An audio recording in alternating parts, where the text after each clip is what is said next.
Bonjour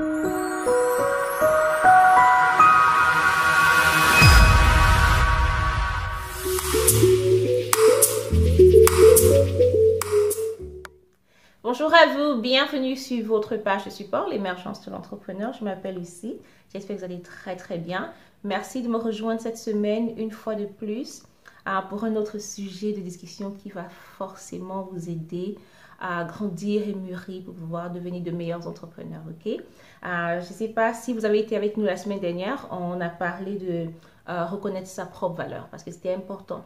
Et aujourd'hui, cette semaine, on va parler de l'amour de soi, la confiance en soi. C'est très important. Et si vous remarquez, les deux vont de pair. Et en réalité, je l'ai fait exprès la semaine dernière parce que vous ne pouvez jamais parler d'avoir confiance en soi si vous ne parlez pas de votre valeur à vous. Parce que si vous ne reconnaissez pas votre valeur, comment est-ce que vous allez avoir confiance en vous? C'est pas possible, n'est-ce pas? Alors, si vous êtes nouveau sur cette page, bienvenue. J'aimerais que vous vous abonnez à la page. Si vous êtes entrepreneur, c'est très important, abonnez-vous à la page. Ça, c'est la première des choses que je vais vous demander de faire. La deuxième des choses, dites-moi d'où vous venez. Je ne sais pas de quel pays vous êtes.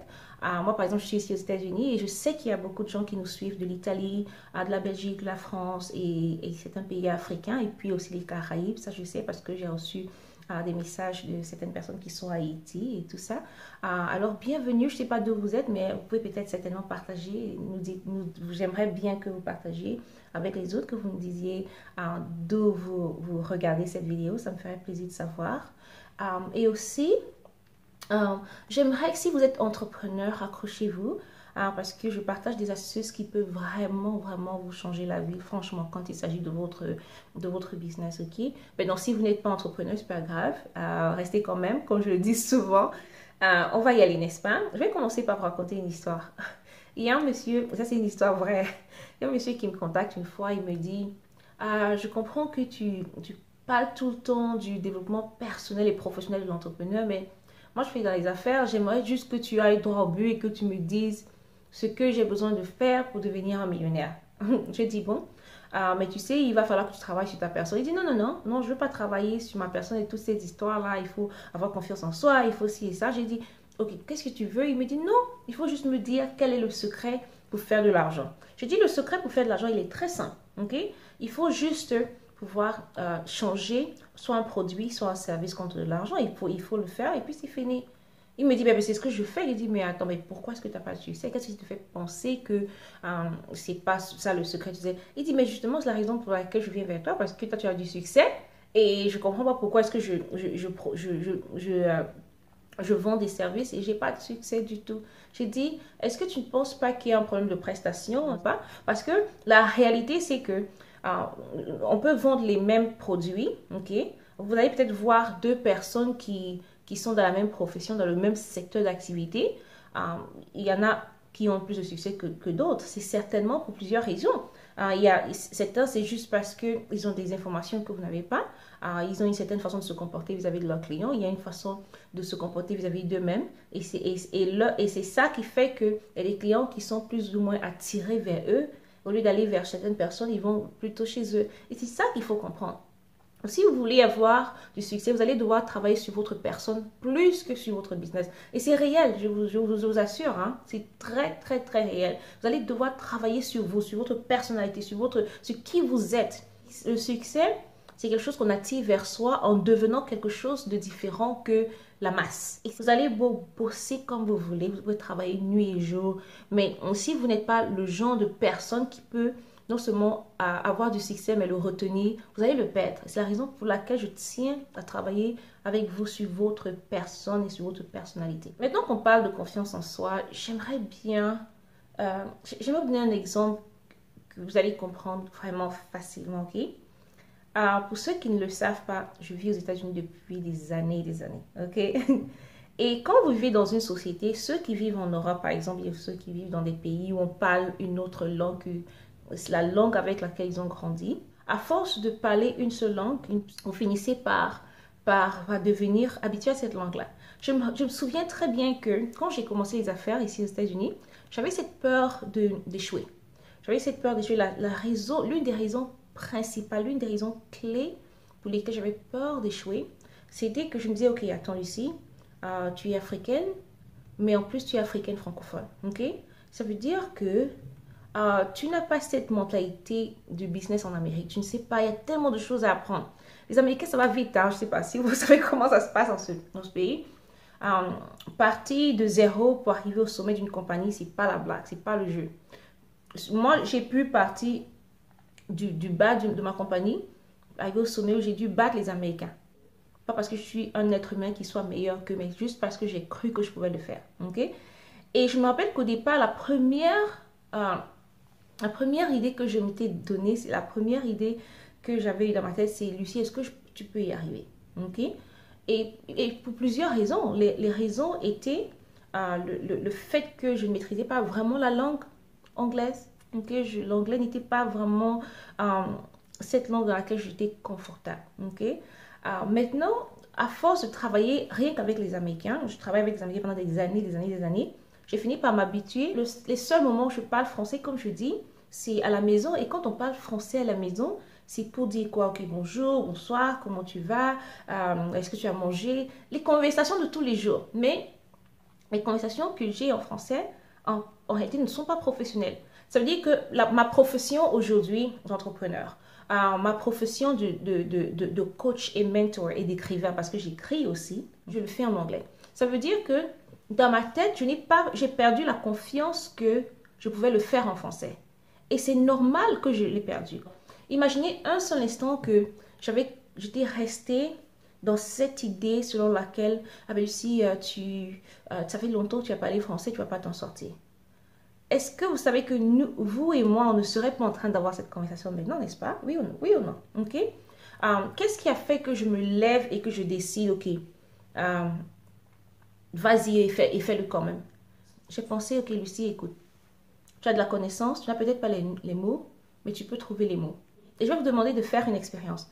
Restez sur cette page et allez en arrière et regardez les toutes premières vidéos que j'ai faites. Vous allez vous rendre compte que malheureusement, il y a beaucoup de mots en anglais. Et c'est pour une raison.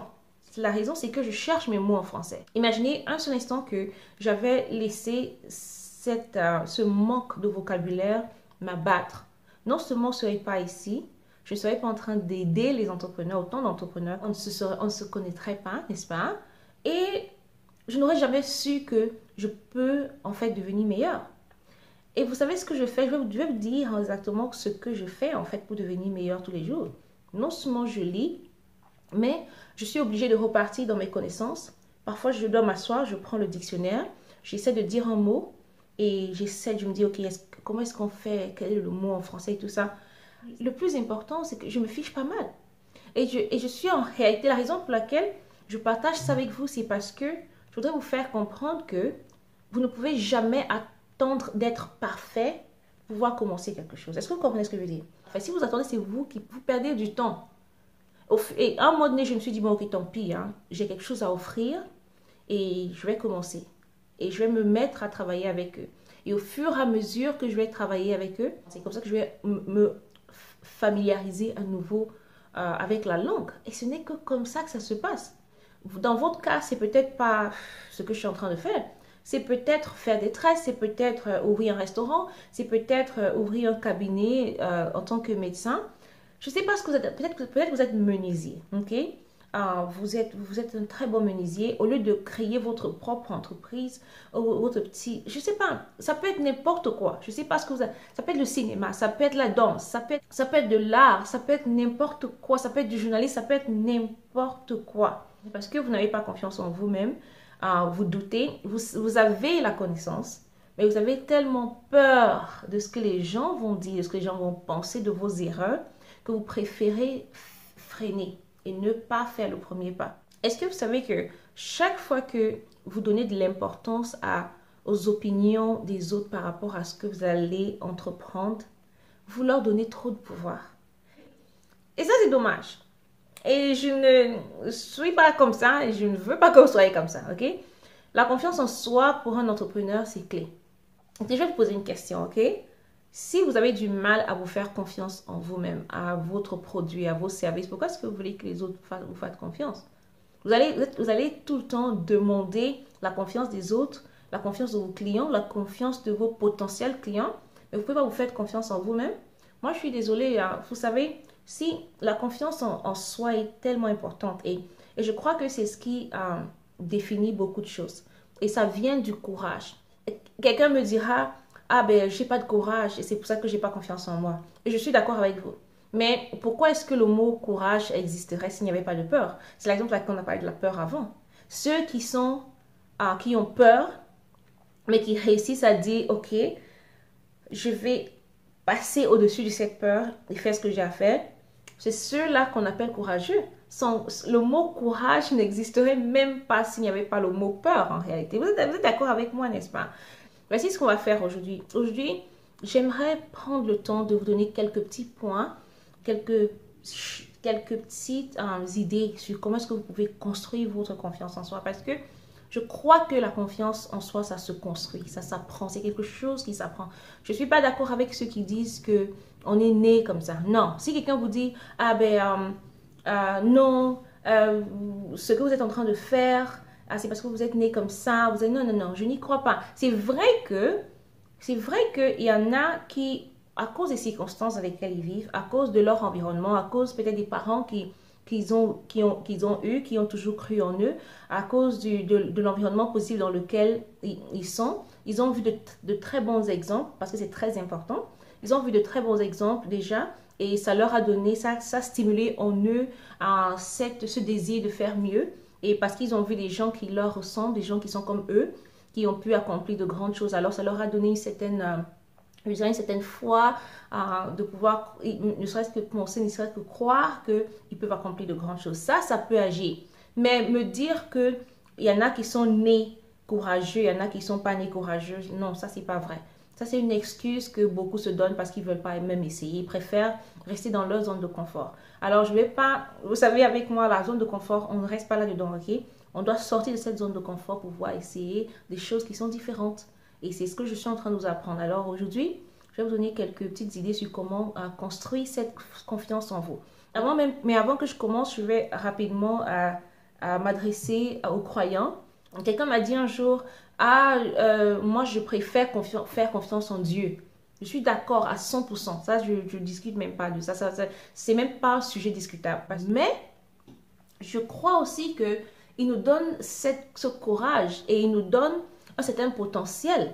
Et pour moi, si vous croyez en ce Dieu et vous ne croyez même pas en vous, ça veut dire que il vous a donné un potentiel auquel vous ne croyez même pas. Ça veut dire qu'en fait, quelque part, vous êtes en train de dire, oh Dieu, je crois que tu existes, je crois que tu es puissant, je crois que tu peux faire ci, ci, ça, mais tu ne peux pas faire ces choses par moi. I mean, je ne comprends pas ça, ça n'a aucun sens, ça. Écoutez, je peux me tromper, ok? Mais jusqu'à preuve du contraire, je suis convaincue que l'un des moyens pour moi de démontrer que je crois que Dieu fait des choses pour moi, c'est de croire en ce potentiel qu'il a mis en moi. Mon objectif, c'est de vous faire comprendre que vous avez été créé capable de faire de grandes choses. Alors, je ne suis pas ici pour vous motiver, je ne suis pas aussi pour vous pousser à faire quoi que ce soit. Je suis ici pour vous aider à comprendre le potentiel que ce Dieu en qui vous croyez a mis en vous. Parce que si vous ne comprenez même pas ce potentiel-là, vous n'allez rien faire. Vous allez vous asseoir et rester dans une zone de confort ou bien avoir peur et vous n'allez jamais rien faire de bon dans votre vie et vous allez finir par mourir sans avoir rien accompli juste parce que vous ne croyez même pas que vous avez des choses à accomplir. Okay? Alors, on va passer rapidement à ces étapes et ces choses qui vont vous aider. Et je crois que ça va vous aider parce que ce sont des choses qui m'ont aidé moi et qui continuent de m'aider tous les jours. Et je vais les partager avec vous. Alors, la première des choses que je vais vous demander de faire si vous voulez avoir confiance en vous un peu plus, c'est d'abord, numéro 1, décider, ok? Vous devez prendre la décision d'avoir confiance en vous. Ça va paraître bizarre, mais c'est important. Je ne vais pas vous forcer. Ce n'est pas quelque chose que je peux vous forcer à faire. Vous devez prendre conscience que vous n'avez pas confiance en vous et décider que, ok, maintenant c'est fini. À partir de maintenant, je dois avoir confiance en moi. Un point, c'est tout. Ok? Ça, c'est la première étape. Ok? Maintenant, la deuxième étape, c'est prenez soin de vous. Ouh. Ça va paraître bizarre, n'est-ce pas? Ça va pas vous allez dire, attends, elle me parler de quoi? On est en train de parler du business et tout ça, mais elle me parle de prendre soin de moi. Oui. Comment est-ce que vous sentez quand vous sortez de votre maison et vous n'avez pas les cheveux peignés et vous n'avez, si vous n'avez pas pris un bain par exemple et que vous sentez mauvais, franchement, les gens vont vous regarder et ils vont vous dire, mais attendez, vous sentez mauvais ou tout ça, ils vont bien, même s'ils ne vous disent pas en face, ils vont s'éloigner de vous. Et si vous ne comprenez pas pourquoi les gens s'éloignent de vous, vous allez être frustré et ça va agir sur vous. Okay? C'est des choses simples de la vie et des petites... Mon Dieu, écoutez, il y a des petites choses comme ça qu'on fait tous les jours qui agissent sur nos familles, sur nos relations, sur l'argent qu'on fait par défaut. Ok? Donc, le point numéro 2, c'est prenez soin de vous. Quand vous levez le matin, prenez un bain. Quand il s'agit des parfums, mettez pas des parfums trop forts. Vous savez, on va parler de ça dans une autre vidéo, ok? Ça, c'est comment se présenter en tant qu'homme d'affaires ou femme d'affaires. Ça, je vais vous apprendre ça dans une autre vidéo. Ce sera intitulé comment se vendre, ok? Le marketing de soi-même, le marketing de soi. Ça, on va faire à part, ok? Mais c'est déjà très bien de mentionner ça maintenant. Prenez soin de vous, de votre toilette en général. Le point numéro 3, c'est... faites un effort de vous habiller bien, ok? Faites un effort de bien vous habiller et avoir des vêtements propres. Comme je dis, ça va paraître bizarre parce qu'on est en train de parler de business, mais c'est important. Parce que comment est-ce que vous vous sentez quand les gens, quand vous mettez une tenue qui est très jolie, quelle est la réaction des gens? Les gens vous disent, oh waouh, mais c'est beau, n'est-ce pas? Et dès que quelqu'un dit, ah ben c'est beau, qu'est-ce que ça fait? Parce que vous avez entendu ça, c'est en fait le compliment que la personne vous donne, ça booste votre énergie quelque part, ça booste votre confiance en vous parce que vous vous rendez compte que ah ben, j'ai fait quelque chose de bien. Ok? Je crois qu'on se comprend, n'est-ce pas? Maintenant, je vais parler, le point numéro 4, il faut apprendre à penser positif. Je ne suis pas du genre à dire aux gens, oh non, il ne faut pas penser négatif tout le temps, toujours. La réalité et la triste réalité, c'est qu'on a tous des idées négatives. Ça, c'est clair. On a tous des idées négatives. Ce que j'essaie de vous enseigner ici, c'est comment faire pour pouvoir, chaque fois qu'il y a une idée négative qui vient dans votre esprit, essayez de la dominer par quelque chose de positif. Essayez d'apprendre à être plutôt optimiste. Et si vous êtes très optimiste, ça va vous aider franchement à avoir un peu plus confiance en vous, ok? Et maintenant, parlons d'idées négatives qui vont vous nuire et qui affectent votre self-esteem and self-confidence, comme on dit. Le point numéro 5, c'est apprendre à détruire toutes les idées négatives et les pensées négatives qui sont autour de vous.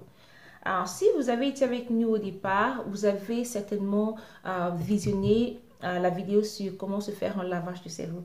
Si vous vous rappelez, je vous ai expliqué que faites attention à votre environnement, faites attention à ce qui se passe autour de vous. Et je me rappelle qu'il y a quelqu'un qui m'a contacté et qui m'a demandé, mais Lucie, c'est vrai que tu ne regardes pas la télé? Je dis oui, je ne regarde pas la télé. Pourquoi? Parce que la télévision est négative. Écoutez, si tout ce qui est négatif, tout ce qui est guerre, tout ce qui est politique, tout ce qui est toutes les choses qui sont extrêmement négatives, parce que je sais que ça agit négativement sur moi, parce que je refuse de perdre mon énergie, je préfère m'éloigner de tout ce qui est négatif. C'est ma façon à moi de le faire et ça marche pour moi. Je me protège ainsi. Et comme je l'ai dit dans cette vidéo, j'insiste sur les négativités parce que beaucoup commettent l'erreur de penser qu'ils sont très forts, penser que ça n'a aucun effet sur vous. Et après, vous êtes surpris d'être tout le temps fâché, tout le temps mélancolique, tout le temps triste et vous êtes tout le temps, je sais pas, et vous demandez d'où vient cette énergie-là. C'est les choses que vous recevez dans votre esprit. Si vous passez votre temps à recevoir des choses négatives, je vous promets que ça va agir sur vous. Je ne peux que partager avec vous ce que je fais et qui marche et ce que j'ai appris de mes mentors et ce qui marche. Je ne peux pas vous imposer quoi que ce soit. Je ne fais que faire des suggestions. Okay? Faites attention à votre environnement. Okay? Si par exemple il y a des gens, si vous avez des compagnies négatives, des gens qui passent le temps à faire du commérage au lieu de parler des choses positives, éloignez-vous de ces personnes-là. Moi je vous dis, éloignez-vous parce que si vous ne vous éloignez pas, ils vont vous contaminer. C'est contagieux. Ok. Le point numéro 6, c'est apprendre à se connaître. Apprendre à savoir qui vous êtes. Alors, ce que je veux dire par là, c'est Apprendre à connaître ce qui vous fait mal, apprendre à connaître ce qui vous fait peur, apprendre à connaître ce qui vous rend, qui vous donne de l'espoir, apprendre à connaître ce qui vous rend excité, ce qui vous fait plaisir, ce qui vous donne de la joie, ce qui vous fait sourire. Apprenez à reconnaître ces choses parce que vous allez, au fur et à mesure qu'on va travailler ensemble, je vais vous apprendre à utiliser les choses qui vous font plaisir pour pouvoir changer votre propre vie. Ok? Le point numéro 7, et c'est important, c'est se préparer. Est-ce que vous savez que l'une des raisons pour lesquelles vous n'avez pas confiance en vous, c'est parce que quand vous êtes devant une situation, vous savez que vous ne savez pas quoi faire. C'est pour ça que vous perdez confiance. Mais si vous apprenez à l'avance, si vous vous préparez, si vous prenez le temps d'étudier, pendant que les gens s'amusent, pendant que les gens se promènent, pendant que les gens font des bêtises, vous préparez, ok? Vous apprenez, vous instruisez, vous éduquez, vous lisez des livres dans le domaine en question. Il faut se préparer, ok? Il faut se préparer. Si vous vous préparez, de cette façon, vous allez acquérir la connaissance et vous allez apprendre à faire ce qui vous fait peur. Et comme je dis tout le temps, vous n'êtes pas obligé de savoir faire tout au départ. Vous pouvez commencer tout doucement et vous faites un tout petit peu. Vous échouez, il n'y a pas de problème. Vous recommencez. Vous faites un effort, vous échouez. C'est ok, ça va, c'est pas grave. C'est pas la fin du monde, ok? Il y a le point numéro 8, c'est agir avec intégrité. Quand je parle d'agir avec intégrité, ça veut dire que agissez selon vos convictions. Voilà. Agissez selon vos convictions. Et je vais vous donner un exemple. Imaginez un instant, vous êtes dans une situation, n'est-ce pas? Vous avez un groupe de personnes qui est en train de se moquer et en train de se moquer d'une personne du troisième âge. Mais vous êtes convaincu que c'est quelque chose qui n'est pas bien, ok? Si vous ne prenez pas le courage de leur dire immédiatement, non, ça ne se fait pas, parce que ce n'est pas ce que vous croyez être bien d'être fait, votre conscience va vous juger. Et quand vous allez partir de cet environnement, vous allez sentir un tout petit peu la culpabilité. Et la raison pour laquelle vous sentez cette culpabilité, c'est parce que vous n'avez pas agi selon votre intégrité, ce que vous pensez être bien. Est-ce que vous comprenez ce que je veux dire? C'est ça. Donc, agir avec intégrité veut dire tout simplement agir selon la vérité, ce que vous croyez être vrai. On va passer à un autre point, on va parler de la compétence.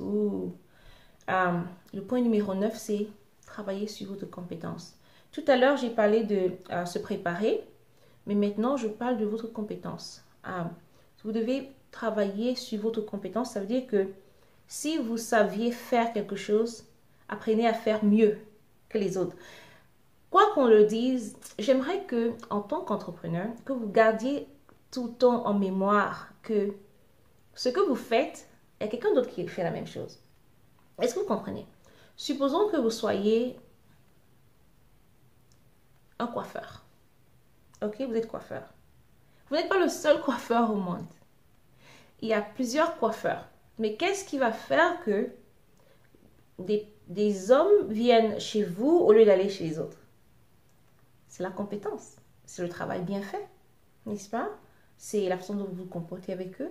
C'est la façon dont vous les accueillez. C'est la façon dont c'est votre patience, par exemple. C'est les choses que vous mettez autour d'eux qui font qu'ils ont confiance en vous et ils veulent revenir vers vous. Apprenez à ne pas bâcler le travail. Si vous avez quelque chose à faire, faites-le bien.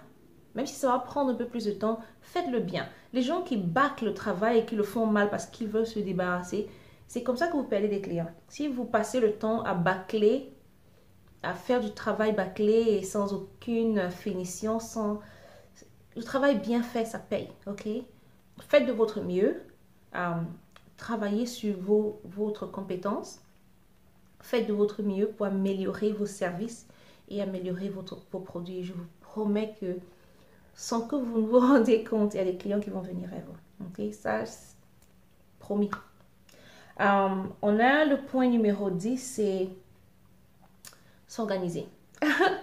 Est-ce que vous savez que quand vous vous organisez à l'avance, vous avez plus confiance en vous que vous allez pouvoir y arriver? Si vous vous organisez à l'avance, par exemple, et que vous organisez votre emploi de temps, et par exemple, au départ, moi, c'est ce qui m'arrive parfois quand je commence à travailler dans la journée, si j'ai pas fait d'emploi, j'ai pas fait de programme, je suis tellement confuse que je regarde le nombre de choses que j'ai à faire et je commence à paniquer. Je dis, ah, mais Lucie, est-ce que tu vas faire ci? Est-ce que tu vas pouvoir faire ça? Et c'est difficile parce que je me sens faible, je me sens immédiatement vaincue, je me sens abattue par rapport au nombre de tâches que j'ai à accomplir. Mais quand je me suis organisée à l'avance, l'avantage c'est que je peux partir sur mon emploi de temps et je vais étape par étape, et c'est comme ça que je m'en sors. Okay? Donc ça peut vous aider aussi. Okay? S'organiser à l'avance. Maintenant, le point numéro 11, c'est faire du sport. Yeah. Je sais qu'il y en a qui vont encore me dire, ah, ben Lucie, tu es revenue avec le sport. Oui, je reviens. Je ne vais pas vous dire quel âge j'ai, mais j'ai un fils de 14 ans et j'ai une fille de 10 ans et je fais du sport tous les jours. Ok? Et je vais vous dire que je suis plus résistante en course que mon fils qui a 14 ans. Ah ben oui. Et vous pensez que c'est pas important, c'est important. Parfois les gens me disent, mais Lucie, comment est-ce que tu fais pour avoir confiance en toi? Mais pourquoi tu as cette confiance en toi que tu peux? Oui, j'ai confiance en moi, je sais. Je peux vous regarder droit dans les yeux et vous dire, je vais vous battre. Pourquoi? Parce que je suis du genre à dire, je ne vais pas baisser les bras. Premièrement, je vis dans une société où il y a la compétition et tout va très très vite. Ça veut dire qu'il faut pouvoir avoir assez d'énergie pour pouvoir faire les choses. J'ai tellement de choses à faire. Et si je n'ai pas assez d'énergie pour faire les choses que je suis supposée faire, déjà pour moi-même, ça veut dire que je n'aurai pas assez d'énergie pour pouvoir m'occuper de ma famille. Et ça, c'est dangereux. Écoutez, 15 minutes par jour, c'est largement suffisant. 15. C'est extrêmement important. Si vous ne faites pas de sport, franchement, vous ne savez pas ce que vous perdez, quoi. Sur votre productivité, vous ne savez pas ce que vous perdez. J'ai même pas envie de m'étendre là-dessus. C'est tout ce que je peux dire. Maintenant, le dernier point, c'est le point numéro 12. C'est ceci. Faites la liste des choses que vous avez déjà.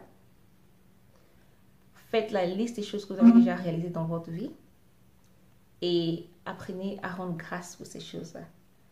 Si vous ne savez déjà pas reconnaître qu'il y a les choses que vous avez, ça va être très difficile pour vous de pouvoir recevoir quoi que ce soit. Maintenant qu'on a cité tous ces points, j'aimerais conclure à ce sujet de discussion aujourd'hui en soulignant quelque chose. La confiance en soi, c'est quelque chose qui peut s'apprendre. Okay? Ça peut s'apprendre. Et comme je le dis souvent aux gens, si vous savez conduire une voiture, alors vous pouvez avoir confiance en vous. Si vous savez faire du vélo, alors vous pouvez avoir confiance en vous. Si vous savez marcher, alors vous pouvez avoir confiance en vous. Comment je sais? Parce que si vous êtes adulte aujourd'hui et que vous m'écoutez, vous n'êtes pas sorti du ventre de votre maman en marchant, non? Non. Vous étiez couché. Et à un moment donné, vous avez appris à vous asseoir. À un moment donné, vous avez appris à ramper à 4 pattes, n'est-ce pas? Alors, vous avez appris à vous lever. Vous vous levez et vous tombez. Et vous tenez une chaise et vous tenez une table et vous tombez et vous vous relevez et ainsi de suite. À un moment donné, vous faites 1 pas, 2 pas, 3 pas et vous commencez à courir. Et après, c'est fini. La même personne qui était couchée au départ, qui est sortie du ventre de la maman, aujourd'hui, il est en train de marcher, courir et peut-être que vous avez des enfants aussi. Ok? Sachez que c'est quelque chose qui peut s'apprendre. C'est une compétence qui peut s'apprendre. Il y a une ligne très très fine entre l'orgueil, l'arrogance et la confiance en soi. Ce que je vous ai appris aujourd'hui, c'est comment avoir confiance que vous pouvez faire certaines choses, que vous pouvez réaliser de grandes choses, que vous pouvez avoir le courage de réaliser toutes ces grandes choses qui sont en vous parce que vous avez été créé spécial, vous avez été créé de manière unique et vous avez été créé avec un certain potentiel et des choses qui sont en vous que vous devez faire naître. Ok? Mais ces choses ne peuvent naître que si vous avez confiance en vous pour pouvoir les faire sortir. Ok? Ça, c'est une chose. Mais il y a ce qu'on appelle l'arrogance qui est... c'est différent. Et cette arrogance veut dire je suis meilleur que vous. Et c'est pas ce que je suis en train de vous enseigner. Ce que je vous enseigne aujourd'hui, c'est avoir confiance en vous, mais demeurer humble. L'arrogance, c'est je sais ce que j'ai à faire, vous n'avez rien à me dire. Et ça, c'est l'arrogance, ça, c'est l'orgueil. Et ça paye pas. Au contraire, ça détruit. Ok? Vous n'allez jamais... prêtez attention autour de vous, vous allez vous rendre compte que toutes les personnes qui sont arrogantes, imbues d'elles, qui manquent de respect aux autres, si vous prêtez attention, vous allez remarquer que vous n'avez pas envie d'être à côté d'eux, n'est-ce pas? Mais par contre, chaque fois que vous rencontrez quelqu'un qui a juste confiance en lui, la personne a du charisme. Et parce que cette personne a du charisme, il est en même temps très humble. Et parce qu'il est très humble, il attire plutôt les gens vers lui. Est-ce que vous comprenez la différence? Je suis sûre que vous comprenez ce que je veux dire. À partir d'aujourd'hui, j'aimerais vous demander de faire attention autour de vous. Toutes les personnes qui sont imbues d'elles-mêmes, les personnes qui sont arrogantes, les personnes qui ont l'impression qu'on ne peut rien leur dire, on ne peut rien leur apprendre, c'est ce genre de personnes, je suis convaincue que vous n'avez pas envie d'être à côté de ces personnes, n'est-ce pas? Mais toutes les personnes qui ont vraiment confiance en eux, ils savent ce qu'ils peuvent faire, ils connaissent leur potentiel, ils savent qu'ils ont de la valeur aux yeux de Dieu, aux yeux du monde, ils savent qui ils sont. Ils sont convaincus que même si le monde ne voit pas leur valeur, ils ont cette confiance et cette conviction qu'ils ont quelque chose à apporter à la société. Et c'est ce genre de personnes, en réalité, ils sont très humbles. Et c'est ce genre de personnes que je veux que vous soyez. C'est ce genre d'entrepreneur que vous soyez. Je voudrais que vous soyez. Et je vous promets, il y a une différence. N'essayez pas de convaincre qui que ce soit de quoi que ce soit. Ça se sent, ok? Vous n'avez pas besoin de crier sur tous les toits et dire j'ai confiance en moi. Non, vous n'avez même pas besoin de le dire. Ça se sent. Et les gens sont plus attirés vers vous que si vous avez cette confiance et cette humilité. Par contre, si vous avez cet excès d'arrogance et cette caractéristique de quelqu'un qui a l'impression qu'il n'a besoin de rien, on ne peut rien lui dire, on ne peut rien faire pour lui. Malheureusement, c'est ce genre de personnes qui, les gens n'ont pas envie d'être avec eux parce que c'est plutôt négatif, ok? Parce que ils ne savent pas comment faire pour rendre les gens à l'aise et c'est la raison pour laquelle ce genre de personnes ne peuvent pas réussir en affaires. Ils ne peuvent pas réussir. Mais vous, parce que vous avez non seulement confiance en vous, mais vous êtes humble, les gens seront attirés vers vous, ils seront attirés vers votre produit, ils seront attirés vers votre service. Ok, on va arrêter à ce niveau. J'espère que vous avez compris la leçon d'aujourd'hui. N'hésitez pas à poser des questions en dessous. N'hésitez pas à partager cette vidéo avec d'autres, s'il vous plaît. Notre objectif ici, c'est aider le maximum d'entrepreneurs francophones à s'en sortir, à devenir de meilleurs entrepreneurs. Parce que pour devenir meilleur entrepreneur, il faut pouvoir se développer psychologiquement, moralement, émotionnellement, professionnellement, personnellement, okay, pour devenir meilleur. Alors, c'est la raison pour laquelle je suis là. Je suis avec vous pour vous aider toutes les semaines. Merci de me faire confiance et à très bientôt. Au revoir.